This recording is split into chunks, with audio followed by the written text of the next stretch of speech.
है, 24 घंटे का समय दे रखा है, तो 24 मिनट अपने लिए क्या वो नहीं निकाल सकता? तो उन्होंने कहा कि निकाल तो सकता है, लेकिन त्रेता के बाद कलयुग आने वाला है और उसमें शायद मनुष्य अपने लिए, संसार के लिए निकाल लेगा 8 घंटे का समय, लेकिन अपने लिए 24 घंटे का समय नहीं दे पाएगा। उन्होंने कहा भाई ठीक है, चलो आधा कर लो, 1 घड़ी या 2 घड़ी, 1 नहीं हो तो आधा घड़ी चलेगा। अर्जुन ने कहा कि अभी संभव नहीं है महाराज, कुछ इसमें और गुंजाइश करिए। तो उन्होंने कहा कि पुण्य माने होता है फिर से आधा, माने आधा कर लो, काम चल जाएगा। इन्होंने कहा कि 6 मिनट अभी तो बहुत ज्यादा है, इतना भी संसार के मनुष्य अपने लिए नहीं खर्च करेंगे। उन्होंने कहा कि ताहू जा सोना भयो ताको कौन बात, जिससे ये 6 मिनट भी अपने लिए नहीं निकलेगा, उसको संसार में कोई इलाज नहीं, उसको बेड डॉक्टर के पास जाकर के और 1 घंटे का बेड रेस्ट लेना ही पड़ेगा। तो अपने लिए हम अपना समय निकालें। इससे मैं बता देना चाहता हूं आप लोगों को मित्रों कि इससे आपके अंदर उतनी ऊर्जा आ जाएगी, अगर डेली आप प्रातः काल उठ करके और 6 मिनट का भी समय निकाल लेते हैं, 24 मिनट है तो बेहतर, 6 मिनट अगर आप समय निकाल लेते हैं तो आपका पूरा 24 घंटे के लिए आप चार्ज हो जाएंगे और जितने बल से आप काम करते थे उससे कई गुना बल से उस काम को करेंगे, मन लगेगा, सांसारिक चीजों से आपका मन उबेगा नहीं, जो ड्यूटी करते हैं आप पूरी तरह से करेंगे, तन्मयता से करेंगे, आपका मन मस्तिष्क फ्रेश रहेगा। अब चलिए अगले प्राणायाम।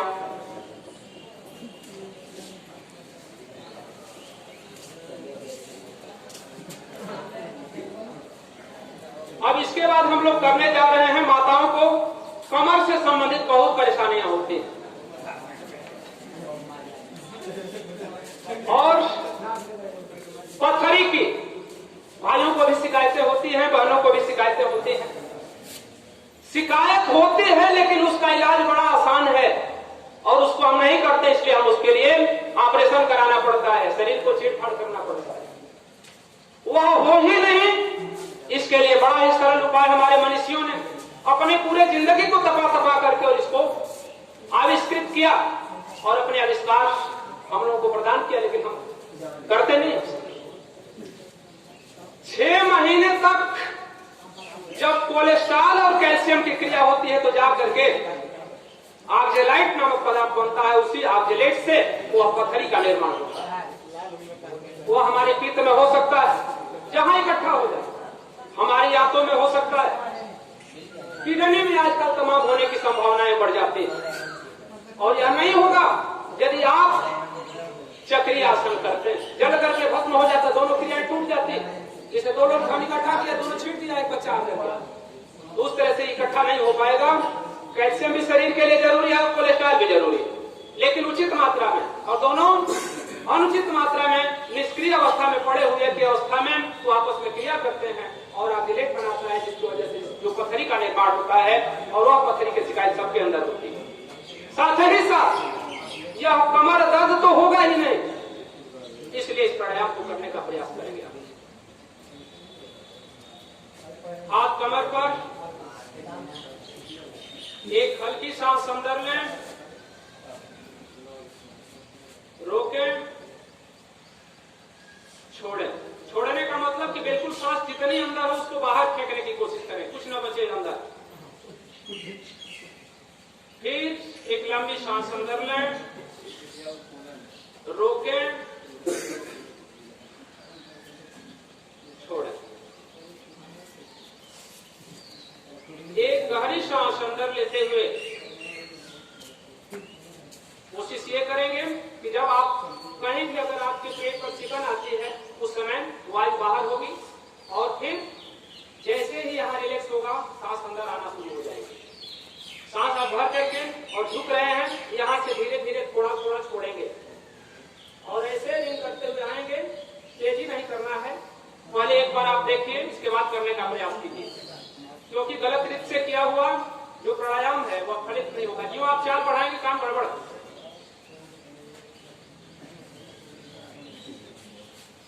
जितना झुकना है उतना झुकेंगे, झुकने में कोई कोताही नहीं करेंगे, स्पीड इससे अधिक नहीं होगा। ऐसे झुकते हुए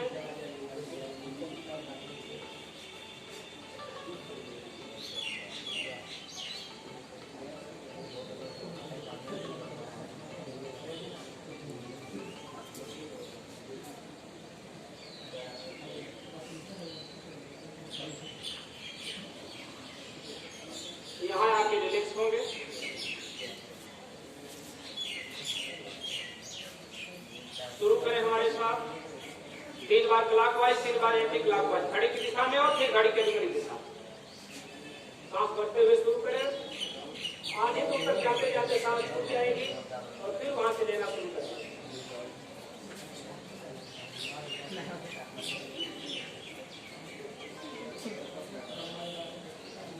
मन की गति से चलेगा, मन वहां पहुंचना चाहिए। क्या मैं कहां पहुंचा हूं, कितने डिग्री के कोण पर पहुंचा हूं।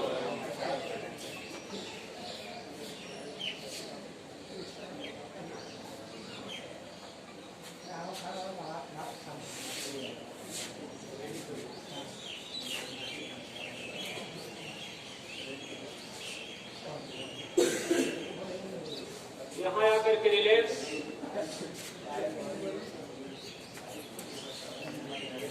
पुनः झुकते हुए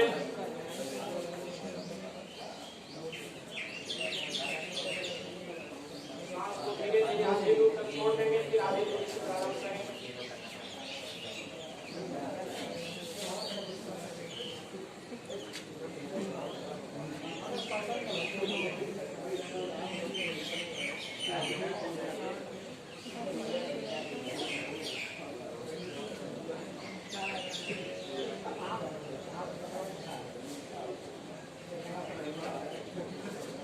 रिलैक्स,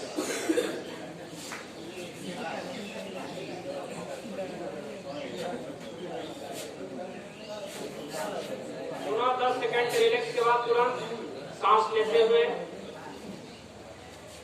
एंटी क्लॉकवाइज,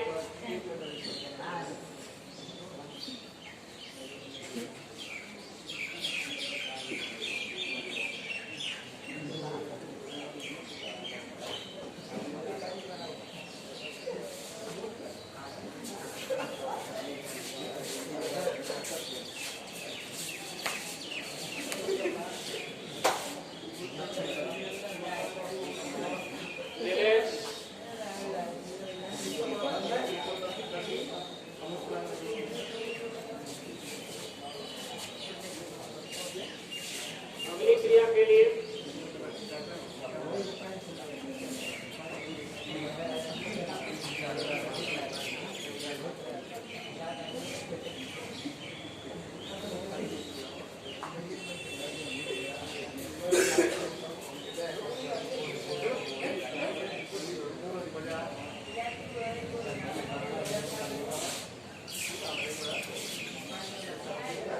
रिलैक्स।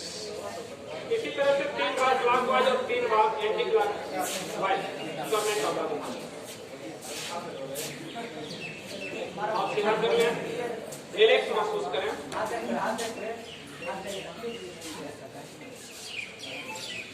या भावना बनाएं कि बाहरी ऊर्जा हमारे अंदर आ रही है और हमारे विकार शरीर से बाहर निकल रहे हैं। अपने स्थान पर आप लोग बैठ जाएं।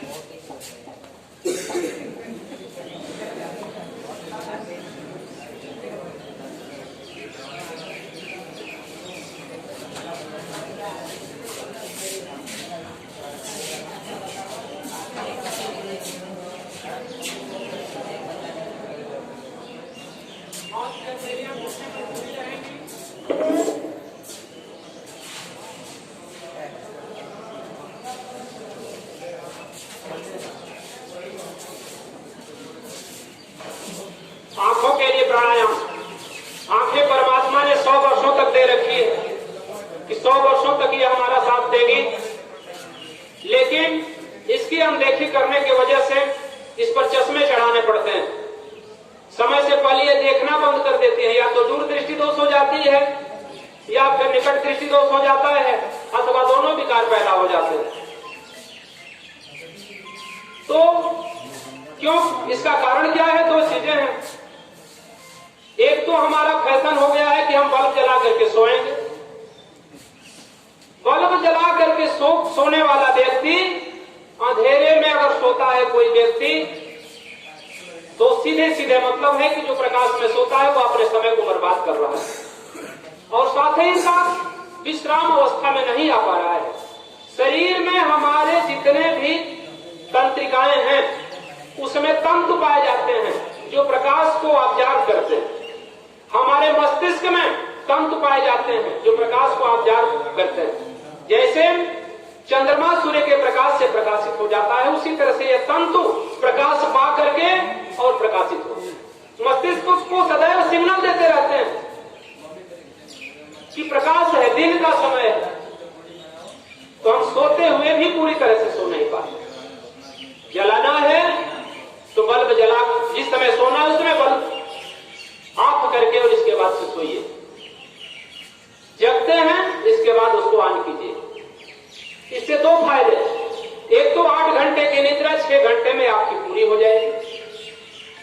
सो करके आप लोग देख लीजिए, 4 घंटा जो दिन में सोते हैं और 4 घंटा रात में सोते हैं, तो रात्रि का जो शयन है आपको पूर्ण विश्राम देता है, लेकिन दिन का उतना ही सोना हुआ पूरा काम नहीं करता है, क्योंकि हमारे बहुत सारे तंतु जागृत अवस्था में रहते हैं, तो हमें पूरी तरह से रिलैक्स नहीं मिल पाता है। दूसरा चीज, 9 बजे दोपहर सोने के लिए बना हुआ है। हर मनुष्य को दोपहर सोने के लिए दिया गया है। दोपहर मैंने दिन का दोपहर नहीं, रात्रि के 9 बजे से लेकर के और रात्रि का जो अगला पहर चालू होता है 3 बजे का जो समय है वह सोने के लिए है। आजकल क्या फैशन है, 12 बजे तक 1 बजे तक मोबाइल देखेंगे और 6 बजे प्रातः काल तक सोएंगे। यह हमारे प्रकृति के विरोध में है। जिन प्रकृति ने इस 5 तत्वों से शरीर को रचा है उसके खिलाफ। तो जो इसके साथ चलता है उसका प्रकृति साथ देती है, जो नहीं साथ चलता है उसको छोड़ देती है। तो कोशिश ये कीजिए कि 9 बजे एकदम सो जाएं, और बहुत जल्दी है तो 3 बजे प्रातः काल उठ करके काम करें, दिनचर्या करें, कोई दिक्कत। आपके जीवन में परिवर्तन आना शुरू हो जाएगा उसी दिन से, क्योंकि आपने जो कि शरण ले लिया। काम वही करते हैं, चाहे 12 बजे से 6 बजे तक करें और चाहे 9 बजे से 3 बजे तक। ऋषियों ने इस समय को ब्रह्म मुहूर्त बताया। रात्रि का दूसरा पहर, दूसरा का मतलब आधी रात के बाद जो दूसरा पहर शुरू होता है 3 से 6 बजे का समय, वह ब्रह्म मुहूर्त है। सारे मुहूर्तों में, पूरे समय में 24 घंटे के समय का वह बहुमूल्य समय है। उस समय जो सो जाता है संसार की बहुत सारी शक्तियों से वह विमुक्त हो जाता है, अलग हो जाता है। तो ऋषि मुनि तपस्वी सारे लोग उस समय को ब्रह्म मुहूर्त कहा। उस समय पढ़ करके जो ज्ञान विद्यार्थी प्राप्त करते हैं वह उसको 24 घंटे में कभी उतना बढ़िया नहीं हो। निराला ने लिखा है कि वो मलय समीर निराला, जितनी सूर्य से निकलने वाली पराबैंगनी किरणें हैं वह उस पहर तक अर्थात 3 बजे तक जाते जाते और पृथ्वी के द्वारा अवशोषित कर ली जाती है, और उस समय जो दिव्य वातावरण रहता है शायद वह फिर 24 घंटे में मिलने वाला नहीं है। तो उस समय का आप उपयोग करें। शुरू में कष्ट होगा, क्योंकि अच्छे समय में ही निद्रा आती है। उस समय जितना सुंदर निद्रा 3 से 6 बजे के बीच आती है शायद कभी नहीं। तो सुख की निद्रा उसी समय आती है, लेकिन उससे भी बहुमूल्य कोई चीज है। जब जागेंगे तभी पाएंगे, और जब सो जाएंगे तब तो खो जाएंगे। तो नींद का बढ़िया समय 9 से 3, और कुछ जागरण करने का, कुछ संसार में करने का, कुछ अपने को बनाने का जो समय है वह 3 से लेकर के 6 है। इसके बाद दिनचर्या चालू ही हो जाती है। 6 घंटे से कम आप मत सोइए, चाहे पढ़ने वाले हों, तैयारी करने वाले हों, या फिर संसारिक व्यक्ति हों, चाहे अपने योग पथ पर जो भी चल रहे हैं। 6 घंटे नितांत आवश्यक है इस शरीर को ऊर्जा के लिए, क्योंकि ऊर्जा के बिना संसार में कुछ भी कर पाना संभव नहीं। पर्याप्त सोइए, जरूर उठ करके कितना भी व्यस्त समय हो 5-10 मिनट का समय योगा के लिए निकाल लीजिए। साथियों, मैं उनसे बता देना चाहता हूं जो कि भ्रमण के लिए डॉक्टर 4 पैथ हैं हमारे यहाँ, यूनानी है, आयुर्वेद है, होम्योपैथ है और एलोपैथ। सारे पैथ जब थक जाते हैं तो 5वां पैथ चालू होता है, प्राकृतिक चिकित्सा। डॉक्टर बोलता है कि प्रातः काल उठ करके और थोड़ा भ्रमण कीजिए प्रातःकालीन वायु में, लेकिन ये नहीं बताता कि प्रातः काल कब से कब तक। 3 से 6 ब्रह्म मुहूर्त का सहारा लीजिए। अब ये भी नहीं बताता कि कैसे। मैंने तो देखा है लोगों को भ्रमण करते, शहरों में झुंड का झुंड चलते हैं, लेकिन कैसे? जूता और मोजा यहाँ तक है और टहल रहे। वो जानते हैं कि हम टहल रहे हैं। नहीं, आप कभी कल्पना कल्पना किए हैं कि शहरों में इतने कीमती जमीन को घेर करके और लान बनाए गए। उन लानों पर चलने के लिए आपको बनाए गए कि नंगे पांव आप उस घासों के ऊपर चलें। उससे 16 प्रकार के पोषक तत्व जो मनुष्य को आवश्यक है, वो 16 पोषक तत्व उसमें से मिलते हैं। जब चलना हो 1 घंटे मत टहलिए, 5 मिनट टहलिए, 10 मिनट टहलिए, लेकिन बिल्कुल घासों के ऊपर चलिए। जितने 3 प्रकार के मुख्य पोषक तत्व, 5 प्रकार के सूक्ष्म पोषक तत्व और 8 प्रकार के गौण पोषक तत्व, जो 16 तत्वों की आवश्यकता है हमें भी, पेड़ पौधों को भी, संसार के जितने जीवधारी हैं सबको वह आवश्यक। उसी का डिसबैलेंस या असंतुलित हो जाने के कारण हमको विकार पैदा हो जाते हैं।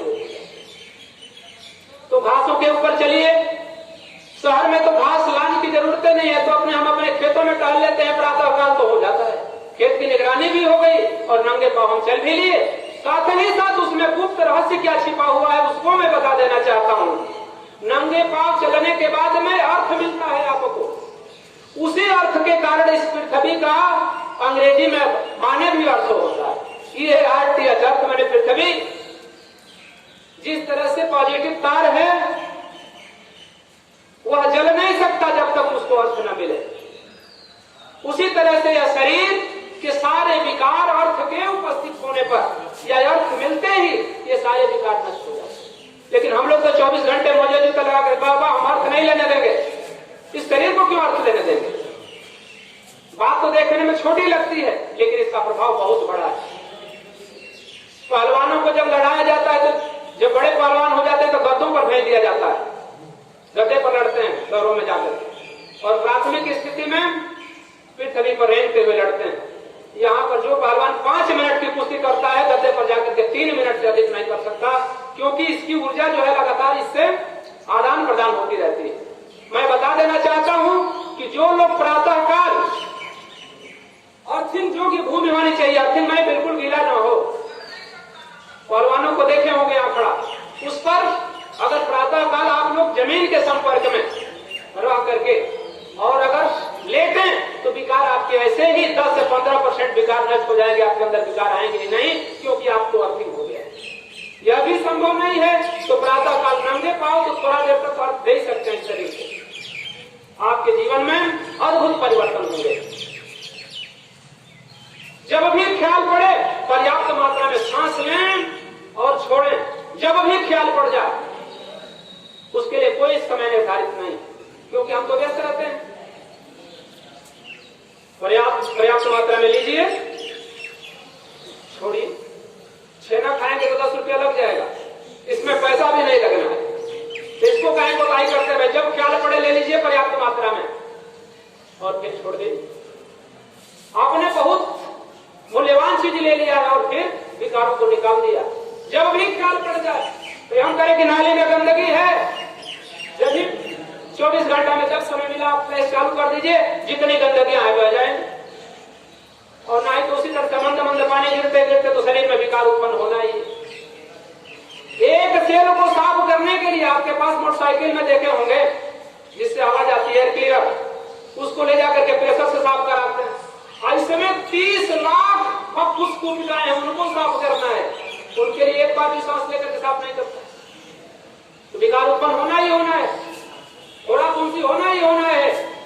साफ सफाई करने के लिए शरीर में कई तंत्र लगे हुए हैं। जिसका पसीना नहीं होना है, पसीना जिसको नहीं हो पाता है 24 घंटे में, समझ लीजिए तो उसको शुगर होना ही होना है। हम अपने पैदा करते हैं। आगे देखें अगला प्रक्रिया।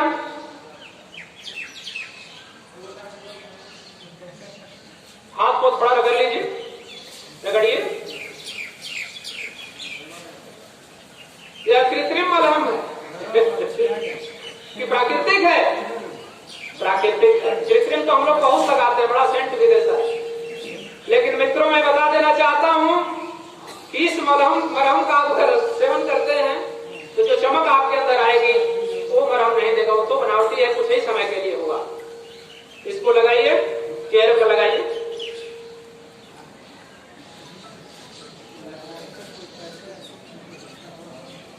प्रत्येक योग के बाद इसको लगाएंगे, एक अद्भुत चमक आपके अंदर आएगी। लिखा रहेगा। संसार का कोई भी शैम्पू, कोई भी मरहम काम नहीं करेगा, विकार तो आ ही नहीं सकता। कोशिश ये रखिए कि सदैव प्रसन्नचित्त मुद्रा में रहिए, सबसे बड़ी उपलब्धि होगी आपके जीवन में। अगला योग होगा हमारे अंदर आंख के लिए। आंख रिंग रिंग घुमाएगी, ऐसे ऊपर नीचे तो होती रहती है, यह योग नहीं है। प्रकृति का नियम है गोल गोल घूमना। अभी देखिए हम लोग चक्री आसन कैसे कर रहे थे, गोल गोल। गोल गोल करने का मतलब कि प्रकृति गोल ही है। पृथ्वी कैसी है, गोला है। सूर्य कैसा है, गोला है। चंद्रमा कैसा है, गोला है। शुक्र कैसा है, लगभग गोला है। तो हमें भी जब उसके साथ चलना है तो उस रिंग में चलना पड़ेगा, गोलाकार पथ पर। बड़े विचित्र रहस्य है इसका। आंखों को गोल गोल घुमाइए, इससे जितनी भी चक्षु तंत्रिकाएं हैं वे खींच जाती हैं और फिर संकुचित हो जाती हैं। और खींचते संकुचित कर ले तो उसमें विकार रह ही नहीं जाए। घुमाइए, पहले ऊपर ले जाइए, जितना ले जा सकते हैं। गर्दन नहीं चलेगी, केवल आंख चलेगी। धीरे धीरे मन की गति से नीचे ले जाइए, इस कोने में फिर दबाते हुए, पूरे ऊपर दबाते हुए, साइड में ले जाइए दबाते हुए, नीचे ले आइए, जितना दबा सके आप। मन की गति से धीरे धीरे 3 बार क्लॉकवाइज और 3 बार एंटी क्लॉकवाइज।